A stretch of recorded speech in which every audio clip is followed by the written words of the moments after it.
بسم اللہ الرحمن الرحیم الحمد للہ رب العالمین وصلی اللہ علی سیدنا محمد وآلہ الطاہرین اللہم صلی علی محمد وآل محمد واللعنۃ الدائمۃ علی اعدائہم اجمعین۔ سورۃ الحجرات مدنی صورتوں میں سے ہے، اور وجہ تسمیہ اس کا یہ ہے کہ یہ کلمہ حجرات سورت کی آیت نمبر 4 میں وارد ہوئے ہیں۔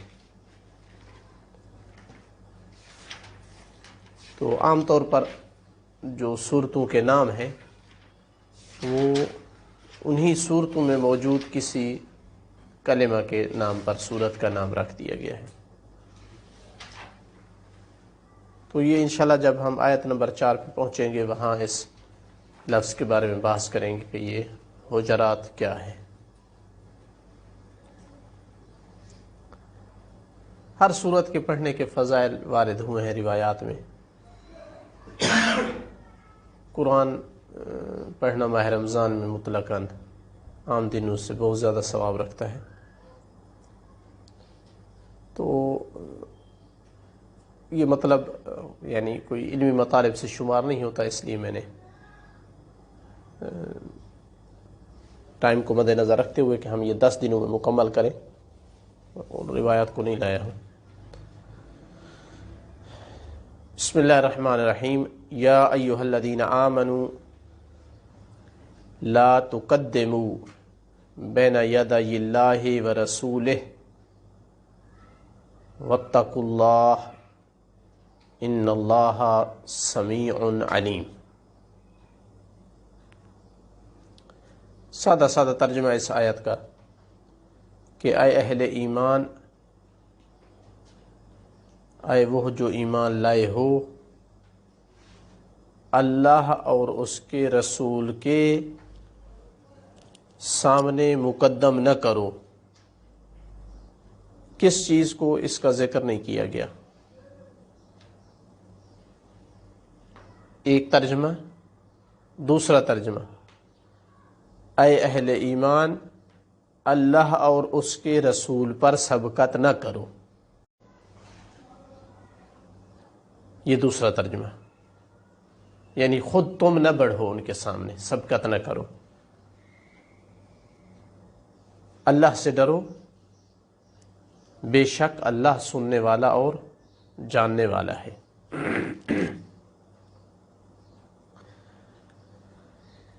شان نزول کے حوالے سے شیعہ تفاسیر کی کتابیں ہوں یا اہل سنت کی، ان کی معتبر ترین کتابوں میں جن میں صحیح بخاری، ترمذی نے اپنی تفسیر میں، نسائی نے بھی، یعنی صحاح 6 میں سے 3 کتابوں میں، اور واحدی نے اپنی کتاب تنزیل میں، بہت ساری اور بھی کتابیں ہیں۔ اسباب تنزیل یا اسباب تنزیل میں واحدی کی جو ہے یہ روایت لکھی ہے، یعنی اس روایت کو کوئی نہیں جھٹلا سکتا، چونکہ صحیح بخاری میں بھی آ گئی ہے کہ بنی تمیم کے کچھ لوگ رسول اکرم صلی اللہ علیہ وآلہ وسلم کی خدمت میں آئے۔ اللہم صلی علی محمد وآلہ۔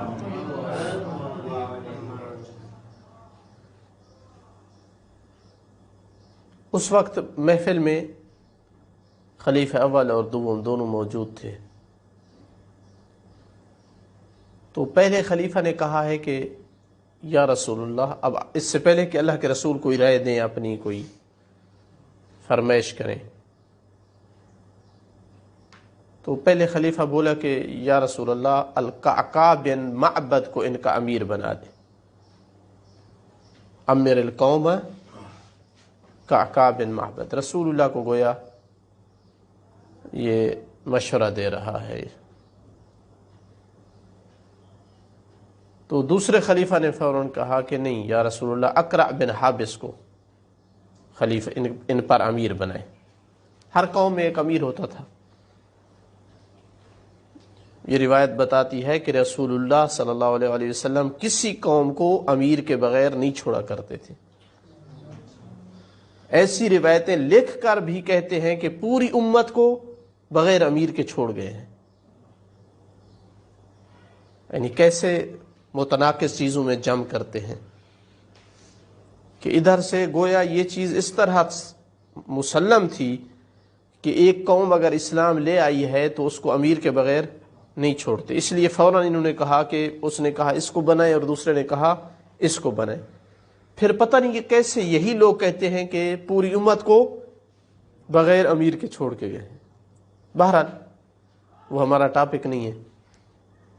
تو آپس میں اختلاف ہو گیا۔ تو پہلے خلیفہ نے کہا کہ ما اردت الا خلافی، تو نے دوسرے بندے کا نام صرف اس لیے دیا ہے کہ میری مخالفت کرے۔ یعنی کتنا یہ حسن ظن کی بات ہے نا، کہ اور کوئی مقصد نہیں ہے سوائے میری مخالفت کے۔ تو بہرحال دوسرے خلیفہ نے اپنی صفائی دی کہ ما ارادت خلافک، میرا مقصد تیری مخالفت کرنا نہیں تھا۔ اب کیا مقصد تھا یہ اللہ جانے، اس سے یاری تھی اس لیے نام دیا اس کا، یا اس کو زیادہ اہل سمجھتا تھا مثلا خلافت امارت کے، مثلا جس وجہ سے بھی تھا۔ تو ظاہر ہے اس وقت ان کی آوازیں بلند بھی ہو گئیں، تو یہ آیت اتری کہ یا ایھا الذین آمنوا لا تقدموا بین یدی اللہ ورسولہ واتقوا اللہ ان اللہ سمیع علیم۔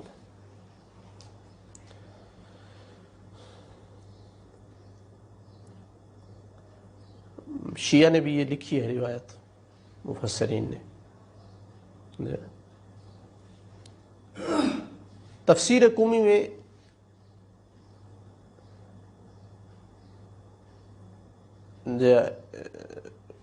ایک روایت آئی ہے جس سے یعنی معلوم ہوتا ہے کہ کچھ اور لوگ بھی اسی طرح کرتے تھے۔ مثلا انہوں نے لکھا ہے کہ بنی تمیم کا وفد آیا تو انہوں نے حجرہ کے باہر سے ندا دی کہ یا محمد اخرج الینا، اور جب رسول اللہ باہر آئے تو ان کے آگے چلے۔ رسول اللہ پیچھے چل رہے ہیں، وہ بنی تمیم کا وفد ان کے آگے چل رہا ہے، اور جب آپس میں کلام کی تو ان کی آوازیں رسول اللہ سے بلند تھی۔ یہ برہان والے نے بھی یہ روایت نقل کی ہے تفسیر قمی سے۔ تو اس سے لگتا ہے کہ آیت سے مراد جو ہے وہ یہ ہے کہ اے اہل ایمان، اللہ اور اس کے رسول کے آگے نہ چلو۔ اگر یہ معنی کرے تو یہ تیسرا ترجمہ ہو جائے گا،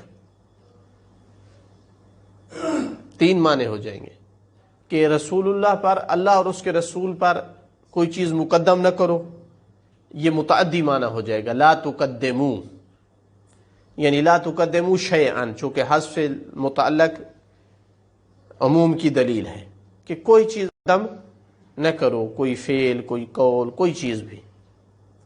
دوسرا ترجمہ ہم نے کیا ہے کہ نہیں، تم خود نہ بڑھو اللہ اور رسول پر، سبقت نہ لے جاؤ۔ اور تیسرا ترجمہ اس روایت کو دیکھتے ہوئے کہ اللہ اور اس کے رسول کے آگے نہ چلو۔ اب اس میں سے کون سا معنی صحیح ہے؟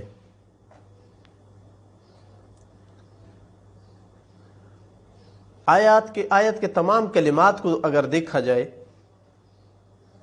تو صحیح معنی یہ بنتا ہے کہ اللہ اور اس کے رسول پر سبقت نہ لو۔ اس کی وجہ کہ اگر آگے چلنے کی بات ہوتی تو اللہ کے آگے کون چل سکتا ہے؟ اللہ تعالیٰ کا ذکر کرنا مناسب نہیں تھا اگر صرف چلنے کی بات ہے۔ اچھا، پھر آگے چلنا بعض دفعہ یعنی وہ رسول اللہ کے اس میں ہوتا ہے، اطاعت میں ہوتا ہے، جنگ کی خاطر آگے چلا جاتا ہے، مثلا کہیں خطرہ ہوتا ہے آگے چلا جاتا ہے ان سے.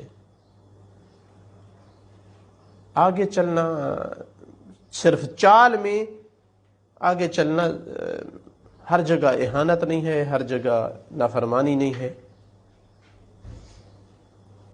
اللہ تعالیٰ کو ساتھ رکھنا پھر مناسب نہیں ہے، اللہ تعالیٰ کا چلنا نہیں ہے، اصلا جسم نہیں رکھتا ہے. شان نزول والی آیات جو دوسری روایات ہیں کہ ابھی رسول اللہ نہیں بولے تھے اور انہوں نے علیکم السلام انہوں نے بات کر دی کہ فلاں کو امیر بنائے اور فلاں کو امیر بنائے، تو یہ روایات بھی دلالت کرتی ہیں کہ آگے چلنا مراد نہیں تھا. ہاں، یہ ایک مصداق بن سکتا ہے اگر معنی عام ہو تو یہ آگے چلنا اس کا ایک مصداق بن سکتا ہے. مثلا اگر ہم معنی کرتے ہیں کہ سبقت نہ لو، اللہ اور اس کے رسول پر سبقت نہ لو، تو وہ سبقت قول میں سبقت ہو سکتی ہے، وہ فعل میں سبقت ہو سکتی ہے. مثلا کسی طرف جانا ہے تو ابھی کوئی پروگرام نہیں بنا اور کچھ لوگ چل پڑے ہیں، رسول اللہ نے ابھی حرکت نہیں کی اور کچھ لوگ چل پڑے ہیں، تو یہ سبقت کا مصداق بن جائے گا. قرآن جتنے تک ہو سکے اس کو مطلق رکھا جائے جب تک کہ کوئی واضح قرینہ نہ ہو. جس طرح روایات میں وارد ہوا ہے کہ قرآن کو جو شان نزول والے موارد ہیں ان میں منحصر نہ کرو ورنہ قرآن مر جائے گا، آیات مر جائے گی، یہ تعبیر ہے روایات میں. جبکہ قرآن ایسا ہے کہ جس کی آیات تجری کا جریان الماء، پانی کی طرح چلتی رہیں گی، ہر دور میں اس کے اپنے مصادیق ہوں گے. تو محققین مفسرین میں سے جنہوں نے کلام اٹھایا ہے اس مطلب میں تفصیل سے، جیسے کہ سید طباطبائی ہیں، یہی معنی اختیار کیا ہے کہ سبقت نہ لو. مجرد کے معنی میں استعمال کرنا قرینہ چاہیے. لا تقدمو قدم شیئا، کسی چیز کو مقدم کرنا، پیش کرنا. فلان قدم مثلا ما، لا تقدمو تو مقدم نہ کرو. تو کیسے اس کا معنی ہم کریں کہ تم سبقت نہ لو؟ سبقت نہ لو یعنی لا تقدمو، یعنی متعدی والا معنی نہیں ہوگا، پھر لازم والا معنی ہو جائے گا. تو لفظ متعدی ہو، فعل جو استعمال ہو رہا ہے، اور معنی لازم کا دے، اس کے لیے قرینے کی ضرورت ہے یا نہیں؟ عرب میں ہوتا رہتا ہے استعمال. جو مفصل کتابیں ہیں نحو کی، وہاں لکھا ہوا ہے کہ کبھی کبھی متعدی لازم کے معنی میں استعمال ہوتا ہے، لیکن ظاہر ہے ایسے چاہیے. تو سید طباطبائی نے جو قرینہ بنایا ہے وہ یہی ہے، خود اللہ کا ذکر کرنا اپنے، کہ لا تقدموا بین یدی اللہ ورسولہ، اللہ پر جو مقدم ہونا ہے وہ یہی ہے، اللہ کے حکم پر مقدم ہونا. اور کوئی معنی وہ جو ہے وہ درست نہیں بنتا. اگر ہم کہیں کہ تم اپنے کسی چیز کو مقدم نہ کرو، اپنے قول کو، اپنے فعل کو، یہ رسول اللہ کی نسبت تو ممکن ہے لیکن اللہ کی نسبت یہ ممکن نہیں ہے. اللہ کی نسبت جو ممکن ہے سبقت، وہ یہ ہے کہ ابھی اللہ نے حکم نہ کیا ہو اور تم اپنی رائے دے دو. اور یہی معنی شان نزول والی جو ہم نے روایت ذکر کی ہے پہلے، ان کے ساتھ منسجم ہے کہ اللہ کے رسول نے ابھی تک اپنی رائے نہیں دی تھی کہ میں کس کو امیر بنا رہا ہوں، انہوں نے پہلے اپنا مشورہ جو ہے مفت میں دے دیا. تو یہی معنی مناسب ہے کہ اے اہل ایمان، تمہارے ایمان کا تقاضا ہے یہ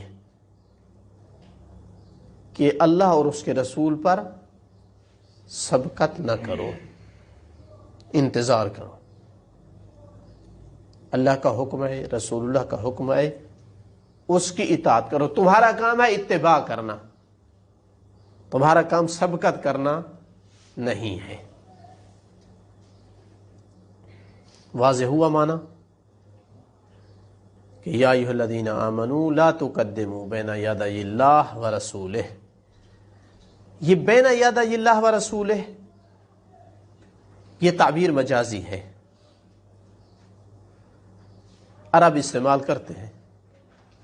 اگر کوئی کسی سے پوچھے بغیر کام کرتا، مثلا بیٹا باپ سے مشورہ کیے بغیر کام کرتا، تو یہی تعبیر استعمال کی جاتی تھی۔ یہ بہت سارے مفسرین نے لکھا ہے، خود میں نے مطابقت نہیں کی عرب کے استعمال کی، دیکھا جا سکتا ہے اس استعمال کو، لیکن بہت سارے مفسرین نے لکھا ہے کہ عرب کے ہاں یہ استعمال شائع ہے کہ اگر کوئی کسی کا مشورہ لیے بغیر، یعنی جس کا مشورہ لینا حق بنتا تھا، جس سے پوچھنا حق بنتا تھا، اس سے پوچھے بغیر کیا تو کہتے تھے کہ فلان قدم بین یدی فلان، کہ مثلا ابن قدم بین یدی ابی۔ حقیقی معنی اگر بین یدی دیکھا جائے تو سامنے، کہ اس کے سامنے ہونا، لیکن مجازن استعمال کرتے ہیں کس معنی میں کہ جب کوئی اپنا آرڈر کر دیتا ہے، اپنی بات کر دیتا ہے بغیر پوچھے اور بغیر مشورہ کیے، جلدی۔ اگر اس نے جلدی کی ہے، نوکر نے اپنے آقا سے نہیں پوچھا،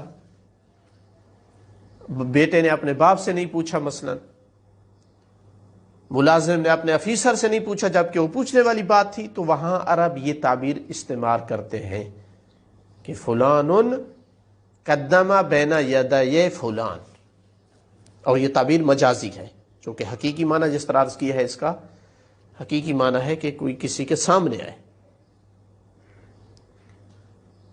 تو اس کو پھر مجاز طور پر استعمال کیا کہ جو ظاہری طور پر سامنے نہیں آیا ہے، لیکن اس کے آگے چلا ہے حکم میں، گویا وہ پیچھے رہ گیا اور یہ گویا آگے نکل گیا اس کے، چونکہ آرڈر کر دیا، بات کر دی بغیر پوچھے۔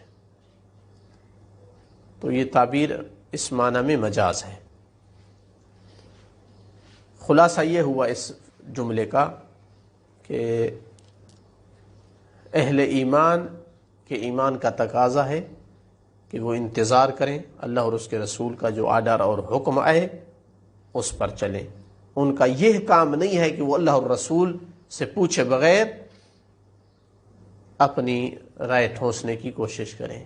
یہ رائے ٹھونسی جا رہی تھی نا کہ جب لڑائی ہونے کی نوبت آ گئی کہ میں نے یہ نام دیا ہے تو تو نے یہ کیوں نہیں نام دے دیا، تو میری مخالفت کرنا چاہتا ہے، یعنی فرض رائے ہو رہی ہے کہ میری ہی بات مانی جائے۔ ایک دفعہ ہے صرف مشورے کی حد تک، مشورہ بھی دینا تب حسن رکھتا ہے جب رسول اللہ پوچھیں کہ مشورہ دو، ورنہ ایمان کا تقاضا ہے کہ صرف اتباع کی جائے، پوچھے مشورہ کریں تب حق بنتا ہے کہ مشورہ لیں۔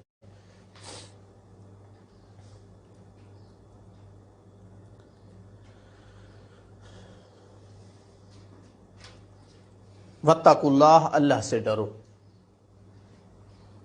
یہ اشارہ ہے کہ سبقت تب لیتا ہے کوئی جب وہ تقوی سے فارغ ہوتا ہے،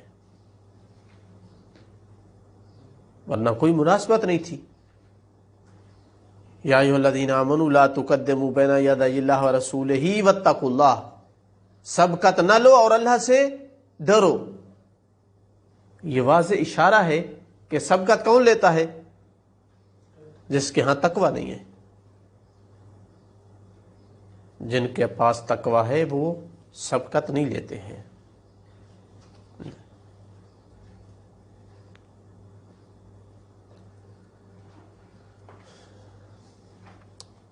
اس کی وجہ یہی ہے کہ حقیقی عبودیت جس کے پاس پائی جاتی ہے، اپنے آپ کو عبد مطلق سمجھتا ہے، وہ صرف اتباع کا خواہش مند رہتا ہے کہ اس کو کوئی آرڈر کیا جائے وہ اتباع کرے، سمعا و طاعتا، بغیر کسی چوں چرا کے. تو یہ مقام عبودیت کے منافی ہے کہ بندہ کوئی اپنی رائے فرض کرنے کی کوشش کر رہا ہو. یہ یا تو یہ کیوں عرض کر رہا ہوں کہ حقیقت عبودیت یہی ہے، کیونکہ اگر دقت میں جائیں، اس کی تحلیل میں جائیں، تو دو حالتوں میں سے کسی ایک حالت میں بندہ ہوتا ہے جب وہ سبقت کرنے کی کوشش کرتا ہے. یا تو اس کو اللہ اور اس کے رسول کی حکمت اور علم میں شک ہے کہ میں زیادہ سمجھدار ہوں، اس لیے سبقت کرتا ہے کہ مجھ جیسے دانا ایاز باللہ نہ اللہ ہے نہ اس کا رسول ہے. یہ عقیدہ یعنی یہ عقیدے میں خلل ہو گیا، یا عقیدے میں خلل ہے، یا پھر یہ ہے کہ یہ عقیدہ رکھنے کے باوجود بھی اپنی رائے دینے کے لیے اس لیے کوشش کرتا ہے کہ نفس کا غلام ہے، اس کی خواہش نفس ہے کہ میں جو بات کروں مانی جائے. عقیدہ رکھتا ہے کہ اللہ اور اس کا رسول سب کچھ جانتے ہیں اور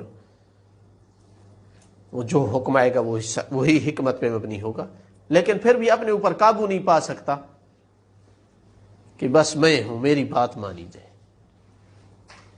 ان دو حالتوں میں سے کوئی ایک حالت ہے جس وجہ سے وہ سبقت کرنے کی کوشش کرتا ہے، اور جو بھی حالت ہو ان میں سے نتیجہ اس آدمی کے پاس تقویٰ نہیں ہے. تقویٰ ہوتا تو وہ سبقت نہ کرتا.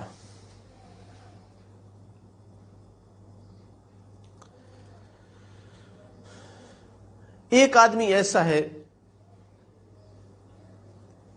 یہ بہت پرانا حاشیہ لگا ہوا تھا میرا قرآن پر، پتہ نہیں میں نے کہیں سے پڑھا تھا یا نہیں، مجھے نہیں یاد، لیکن اپنا جو ذاتی استقراء ہے وہ یہی ہے.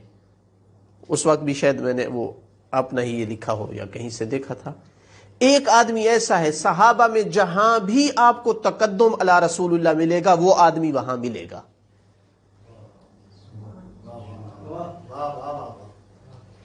میں نے جتنا تاریخ کا میں نے مطالعہ کیا ہے، ایک نام مشترک رہے گا، رسول اللہ کے پہلی نافرمانی سے لے کر آخری کلم دوات والی نافرمانی تک، وہ نام ہر جگہ ہے. اور مصادر بھی یعنی اکثر تاریخ کے آپ جانتے ہیں کہ وہ محبان صحابہ نے لکھے ہیں. جی،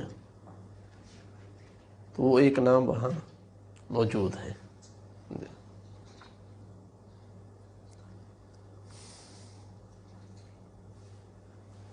اچھا، اس کا فلسفہ کیا ہے حرمت تقدم کا، کہ حرام ہے تقدم کرنا؟ اس کا ایک فلسفہ تو یہی ہے جو میں نے عرض کی ہے کہ عبودیت، حقیقی مقام عبودیت تک پہنچانا تب ممکن ہے جب ہر مسلمان ہر حکم کو تعبداً قبول کرنے کے لیے تیار ہو. اس کے ایمان کا تقاضا ہے. جب ایمان یعنی جب وہ جانتا ہے کہ اللہ تعالیٰ سب کچھ کو جانتا ہے اور انسان کے ساتھ شفیق ہے اور حکیم ہے اور رسول اللہ کے آرڈر کے بغیر کچھ نہیں کرتے ہیں، تو اس عقیدے کے مطابق انسان اگر چلے تو تقدم نہیں کر سکتا ہے، سبقت نہیں کر سکتا ہے. تو لہٰذا ایک مقصد تو یہی ہے کہ انسان اپنے کمال کو پہنچ جائے، اور وہ ہے حقیقی عبودیت. دوسرا اس میں فلسفہ یہ بھی ہے کہ ایک نظام قائم ہو سکے. اب اگر ہر بندہ ہی رہ دینا چاہ رہا ہے اور ہر بندہ کہے میری بات مانی جائے، کیسے نظام چلے؟ اللہ نے اپنی طرف سے نمائندہ بنا کر بھیجا ہے. نظام اسی میں ہے کہ ہر بات میں اس کی اتباع کی جائے، اس پر سبقت کوئی نہ لے، ورنہ وہی بڑا ہو جائے گا جو سبقت لے رہا ہے، پھر ہر بندہ بڑا ہے. تو ایک نظام کا چلنا اسی میں منحصر ہے. تو پھر اس بات کا تقاضا یہ ہے کہ جس طرح رسول اللہ پر تقدم حرام ہے، امام پر بھی تقدم حرام ہے. بعین ہی وہی حکمت، وہی فلسفہ یہاں بھی ہے. اسی طرح کی عصمت امام میں بھی پائی جاتی ہے، اسی طرح حکم اور آرڈر کرنے کی صلاحیت اللہ نے اسے بھی دی ہے. اسی طرح کا حکمت اور علم اس کے پاس بھی موجود ہے. اسی طرح کا نظام کا چلنا اسی پہ ڈیپینڈ کرتا ہے کہ اس پر سبقت نہ لی جائے. اسی لیے آپ پڑھیں گے بعض ادعیہ میں اور دعاؤں میں کہ ہلاک ہو گئے وہ جو ان پر سبقت لے گئے یا جو پیچھے رہ گئے. اللازمون اللاحقون بہم، صرف وہ نجات پا گئے جو ان کو پیچھے سے متمسک رہے اور پیچھے نہ رہے، صرف انہوں نے نجات پائی. جی، بلکہ اس سے آپ مزید نیچے بھی آ سکتے ہیں. اگر ہم فرض کیا فقیہ کے لیے ولایت فقیہ کے قائل نہ بھی ہوں، تب بھی کم از کم فتوے کی مجال میں اور قضاء کی مجال میں تو ہر کوئی قائل ہے کہ فتوے میں اور قضاء میں ولایت مجتہد کے پاس ہے. ان موارد میں جن میں بھی ہم قائل ہو جائیں کہ اس کے پاس ولایت ہے، اس پہ بھی آپ سبقت نہیں کر سکتے ہیں. اور اسی لیے معتبر احادیث میں وارد ہوا، اگرچہ وہ باب قضاء میں ہے، کہ الراد علیہم کالراد علینا، چونکہ یہاں بھی ان پر سبقت کرنا یہ خواہش نفس کی اتباع ہے. اور کیا ہے؟ چونکہ وہ نمائندہ ہے اسلام کا، ترجمانی کر رہا ہے اسلام کی، قرآن اور معصوم کی کلام سے. آپ اس پر سبقت کرتے ہیں کس بنیاد پر؟ آپ کے پاس کیا ہے؟ خواہش. اور اس کی میں اس لیے نہیں کہہ رہا کہ سبقت اس پر حرام ہے کہ وہ زید ہے یا وہ بکر ہے، نہ، اس لیے کہ وہ امام کے کلام کی ترجمانی کر رہا ہے. آپ کے ایمان کا تقاضا بھی یہی ہے، حق کی عبودیت یہی ہے کہ اب اگر نبی یا امام میرے پاس نہیں ہے تو جو نسبتاً زیادہ ترجمانی کر سکتا ہے صحیح، کما حق ہوں 100% نہیں اس کیا جا سکتا. اگر سب سے زیادہ مناسب ترجمانی کر سکتا ہے تو مجتہد کر سکتا ہے. تو اس پہ بھی سبقت کرنا جو ہے وہ گناہ ہے، جب تک کہ آپ بھی اسی قدر صاحب رائے نہ ہو، اسی قدر آپ کے پاس بھی علم نہ ہو.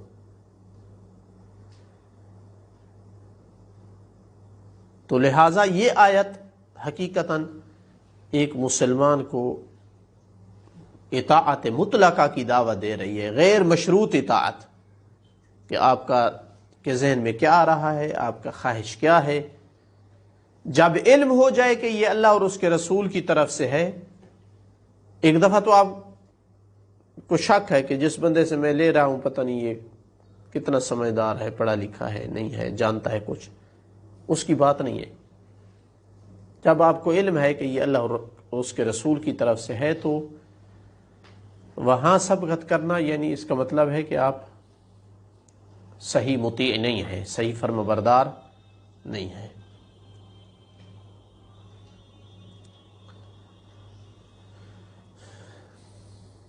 ان اللہ سمیع علیم، بے شک اللہ تعالیٰ سننے والا اور جاننے والا ہے.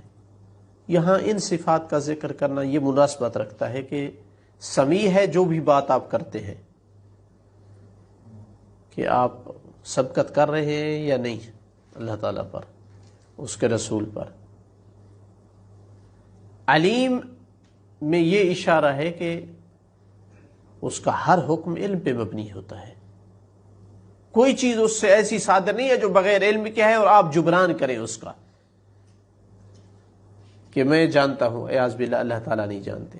جس طرح آج کل آوازیں اٹھ رہی ہیں شریعت کو تبدیل کرنا چاہیے، یہ آج کے دور کے لیے کافی نہیں ہے، یہ حکم درست نہیں ہے، یہ حکم درست نہیں ہے، یہ گویا اس طرف یعنی دعوت ہے کہ اعاذ باللہ اللہ تعالیٰ جو ہے وہ محیط نہیں ہے اپنے علم کے ساتھ انسان کی ضرورتوں اور ان کے حاجتوں کے مطابق. اگلی آیت ہے یا ایھا الذین آمنوا لا ترفعوا اصواتکم فوق صوت النبی ولا تجهروا له بالقول كجهر بعضكم لبعض ان تحبط اعمالکم وانتم لا تشعرون. آسان سا اس کا ترجمہ یہی ہے کہ اے اہل ایمان، اپنی آوازوں کو بلند نہ کرو نبی پاک کی آواز پر، اور اس کے ساتھ بلند آواز کے ساتھ بات نہ کرو، بلند آواز کے ساتھ نہ پکارو، کا جہر بعضکم لبعض، جیسے کو پکارتے ہو. کہیں ایسا نہ ہو کہ تمہارے اعمال حبط ہو جائیں، ضائع ہو جائیں، اور تمہیں اس بات کا شعور ہی نہ ہو. اس آیت میں کئی ایک نکات ہیں. پہلا نکتہ کہ یہ صراحتاً آیت نفی ان شاذ آراء اور اصوات کی، کہ جو کہتے ہیں کہ مقدس نام کی کوئی چیز نہیں ہے. نہیں، آپ نے بھی یہ دیکھا ہو یا نہیں، روشن فکر قسم کے لوگ الہاد کی طرف جو مائل ہیں کہ جی ہر چیز تحت سوال ہے، کوئی چیز مقدس نہیں کہ ہم اس کو تعبداً قبول کریں. یہ نظریہ اسلام اور قرآن کے ساتھ ٹکراتا ہے. اسلام میں تقدس کا نظریہ مسلمات میں سے ہے. ذات باری تعالی مقدس ہے، اس پہ کسی قسم کا شک کرنا انسان کو اسلام سے نکال دیتا ہے. اس کی کسی صفت میں شک کرنا، اس کے کسی قول اور فعل میں شک کرنا دائرہ اسلام سے خارج کر دیتا ہے. اور یہ آیت واضح کر رہی ہے کہ اللہ نے اپنے رسول کو بھی اتنا مقدس بنایا ہے، اتنا مقدس بنایا ہے کہ عام بول چال میں بھی ان کے ساتھ وہ انداز اختیار نہیں کرنا ہے جو ہم ایک دوسرے کے ساتھ اختیار کرتے ہیں. اس طرح نہیں پکارنا جس طرح ایک دوسرے کو پکارتے ہیں، اس طرح آواز نہیں اونچی کرنی جیسے ہم ایک دوسرے کے سامنے کرتے ہیں. تو ایک مقام دیا جا رہا ہے نا، ایک عزت دی جا رہی ہے، احترام دیا جا رہا ہے. پھر یعنی اگر عام بول چال میں اس قدر رعایت اور احترام کرنا ہے تو پھر کہاں رہ جائے گا کہ ہر بات میں ان کی شک کی جائے یا مورد سوال بنایا جائے یا عیاذ باللہ غلطی کی طرف نسبت دی جائے ان کی. جن کے ساتھ کلام کرنے میں آواز کا بلند کرنا انسان کی عبادتوں کو چاٹ جائے، کہاں رہ جائے گا اس کی بات میں شک کرنا، اس کی نافرمانی کرنا، اس کے مقابل اجتہاد کرنا، اس کے کسی فعل کو مورد سوال ٹھہرانا. کبھی اس شکل میں کہ جی لڑکیوں کے ساتھ شادی کر لی انہوں نے، اور کبھی اس شکل میں کہ متعدد شادیاں کیوں کی ہیں، اور کبھی اس شکل میں کہ فلاں قبیلے کو کیوں مرایا ہے. اصلاً یہ چیزیں اسلام کے ساتھ جمع نہیں ہوتی. بندہ کافر ہو کر یہ اشکال کرے اس کا حق بنتا ہے. کافر ہے، وہ نبوت کا قائل ہی نہیں ہے، لیکن ان کی نبوت کا قائل ہو کر کہ یہ یا رسول اللہ، یہ رسول خدا ہے، یہ معصوم ہے، تو اس کے بعد یہ سوالات اور یہ اشکالات کرنا، یہ جم ممکن نہیں ہے. صحیح مسلمان اور مومن وہ ہے جو ان کے تقدس کا اس طرح قائل ہو، اتنا انہیں اپنے سے مافوق جانے کہ ان کو یا محمد کہہ کر نہیں بلا سکتا ہے. جی ہاں، بات میں ان کی آواز سے اپنی آواز کو دھیما رکھنا ہے. بعض نے کہا ہے کہ یہ آیت دوسری جو ہے متفرع ہے پہلی آیت پر، کہ جب کہا نا کہ لا تقدموا بین یدی اللہ، تو اس پر پھر متفرع ہے کہ آواز کو بلند نہ کرو، چونکہ یہ تقدم ہے.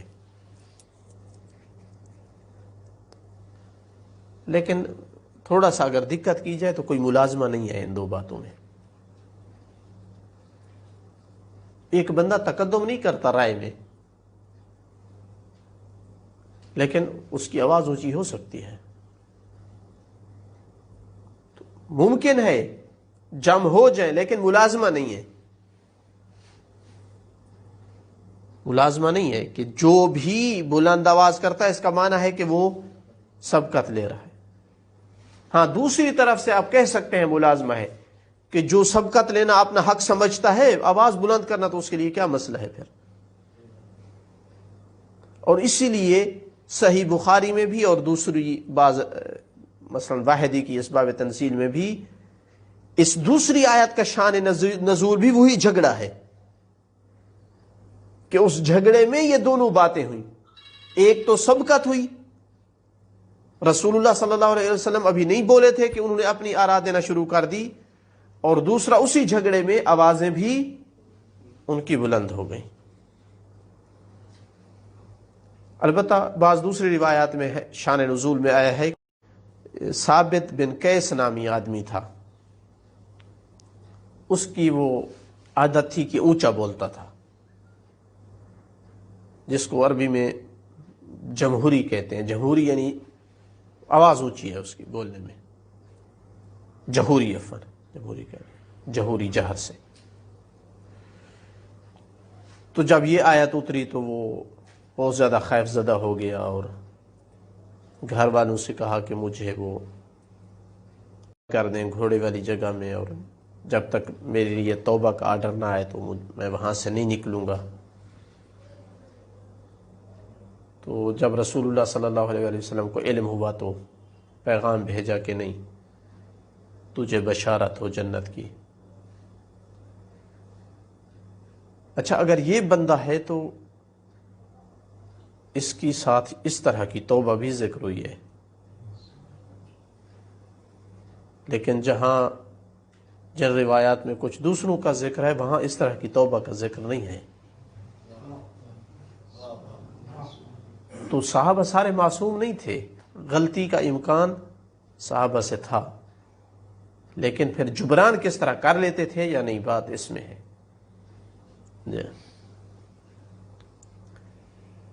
تو بہرحال جو بھی ہے نتیجتاً قرآن نے حرام کیا ہے کہ کوئی شخص محفل نبی میں ہو، رسول اللہ بھی بول رہے ہوں اور کوئی اور بھی بول رہا ہو، وہ اپنی آواز کو نبی پاک کی آواز پہ بلند کرے.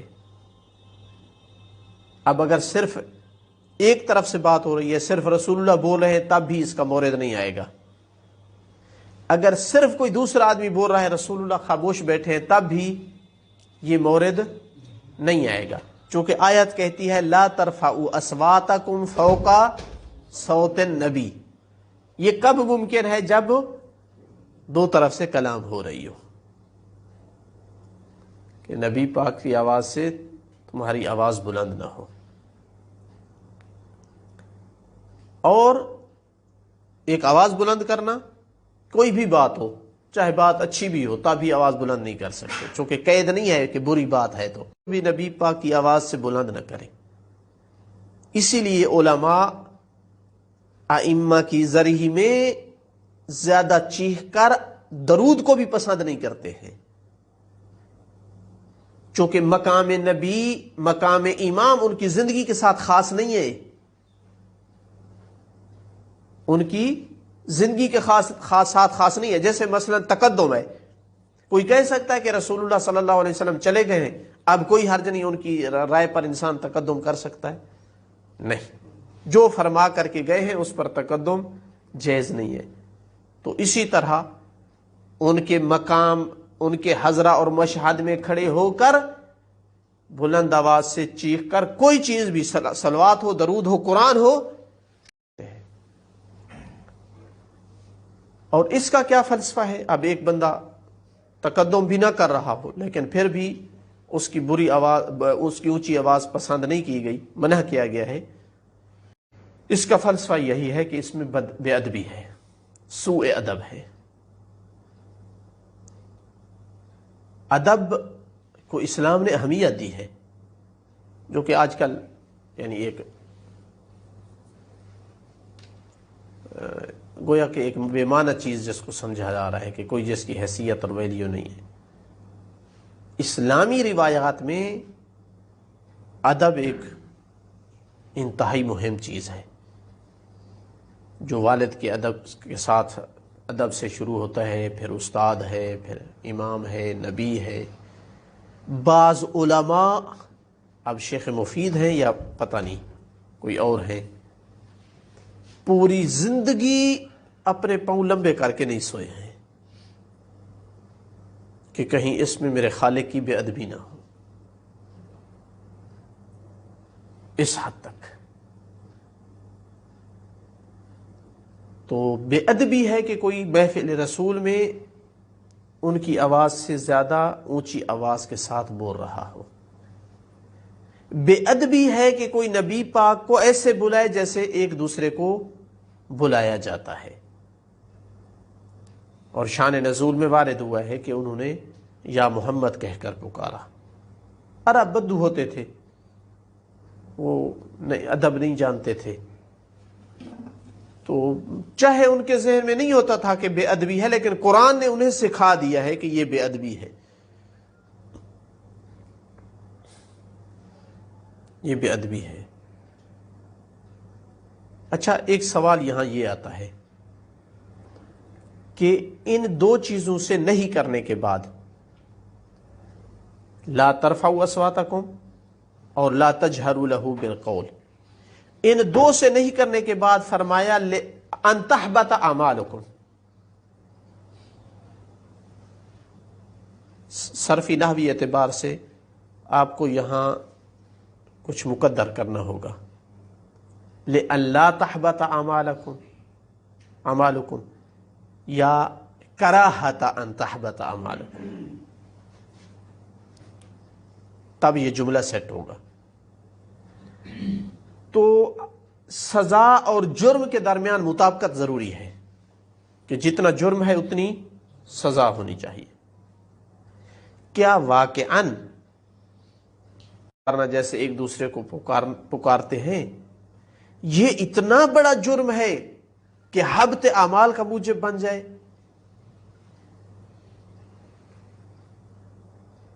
اب بعض کو یہ چیز گوارا نہیں ہوئی کہ اس کو اتنا بڑا جرم کہہ دیں کہ اعمال حبط ہو جائے۔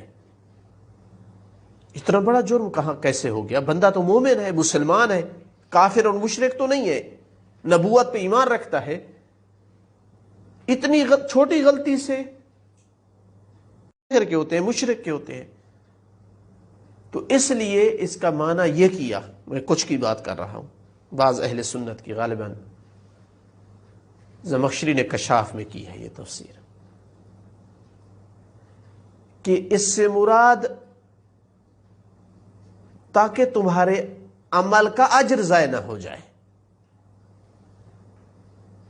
جو عمل آپ کریں اس میں اگر ادب رسول کا خیال نہیں رکھا تو اس کا ثواب نہیں ہے۔ یہ نہیں کہ اعمال باطل ہو گئے، تاکہ ثواب ضائع نہ ہو تمہارے اس عمل کا۔ جس عمل میں ادب ہوگا، احترام ہوگا، اس کا ثواب ہے، جس میں احترام نہیں ہوگا اس میں ثواب نہیں ہے۔ بعض نے یہ کیا، حالانکہ یہ ظاہر کے بالکل خلاف ہے۔ ان تحبط اعمالکم مطلق ہے آیت، سارے اعمال۔ بعض دوسروں نے یہ کیا، اب مجھے شک ہو رہا ہے کہ پہلا زمخشری نے کیا یا یہ دوسری تفسیر زمخشری کی ہے، کہ اگلا جو جملہ ہے وَأَنْتُمْ لَا تَشْعُرُونَ، کہ تمہیں شعور تک نہ ہو، یہ قرینہ ہے کہ اعمال حبط ہر صورت میں نہیں ہوں گے۔ اس صورت میں اعمال حبط ہوں گے جس صورت میں اتنا آواز بلند کیا اور اس قدر نبی پاک کو اپنی طرف بلایا کہ انہیں اذیت ہوئی، اور اذیت رسول کفر کا موجب بنتا ہے، اور کفر حبط اعمال کا موجب ہے۔ تو وہ لے گیا کفر میں، اور پھر کفر کے ذریعے سے حبط اعمال۔ اور چونکہ ہر وقت آواز کا بلند کرنا یا ہر صورت میں ان کو اپنی طرح پکارنا لازمی نہیں ہے اس سے کہ اذیت رسول ہو، ممکن ہے کسی جگہ پہ ان کو اذیت ہو اور کسی جگہ ان کو اذیت نہ ہو، تو جہاں اذیت ہوگی وہاں کفر آئے گا اور وہاں حبط اعمال ہوگا۔ اسی لیے کہا کہ انتم لا تشعرون، تمہیں شعور نہیں ہے، چونکہ قسمیں دو بن رہی ہیں، اس کو پتہ نہیں ہے کہ میں نے کون سا کام کیا ہے، میرے طریقہ کار نے اذیت رسول کی ہے یا اذیت رسول نہیں کی۔ تو اس وجہ سے انتم لا تشعرون، یعنی دو قسمیں ہیں۔ ہو سکتا ہے کہ تم وہ والی کر بیٹھو جس سے حبط اعمال ہو اور کفر کا موجب بنے۔ یہ تفسیر بھی آیت کے بالکل ظاہر کے خلاف ہے۔ آیت مطلق ہے کہ آواز بلند نہ کرو اور ایک دوسرے کی طرح نہ پکارو۔ کہاں لکھا ہے اس میں اذیت رسول؟ اپنی طرف سے داخل کیا ہے کہ اذیت رسول کا موجب بنے گی اور کفر بنے گی، نہ کفر لکھا ہوا ہے نہ اذیت رسول کا ذکر ہے، آیت مطلق ہے۔ تو آیت کو مطلق رکھتے ہوئے کیسے ہم سمجھ سکتے ہیں کہ اتنا چھوٹا کام ظاہر میں اتنا بڑی سزا کا موجب بن سکتا ہے؟ کیا یہ سزا واقعاً سزا بڑی ہے یا نہیں؟ سزا ہم جو سمجھ رہے ہیں وہ نہیں ہے، چھوٹی ہے، یا یہ کام بہت بڑا، یہ کام چھوٹا ہے؟ انشاءاللہ مزید تفصیل کل انشاءاللہ۔ والحمدللہ رب العالمین۔